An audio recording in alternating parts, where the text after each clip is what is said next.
Hi అండి, నేను మీ కవితశ్రీని. So ఈరోజు ఒక డిఫరెంట్ ఫుడ్ ఐటమ్.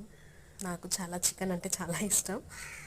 సో పిల్లలకి నేను బయట ఫుడ్ ఎక్కువగా ప్రిపేర్ చేయను.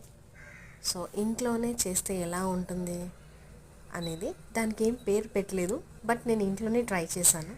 అది ఎలా ఉంటుంది ఏంటి చూసేసి నచ్చితే లైక్ చేసేసి మీ బ్లెస్సింగ్స్ ఇవ్వమని కోరుకుంటున్నాను. Thank you. వెళ్ళి చూసేద్దామా? దానికి కావాల్సిన ఇంగ్రీడియంట్స్ చాలా వచ్చేసానండి నేను కిచెన్కి.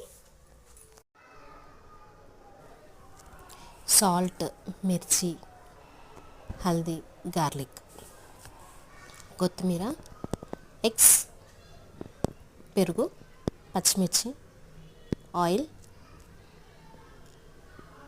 వీటికి అన్నిటికీ సంబంధించిన గరం మసాలా.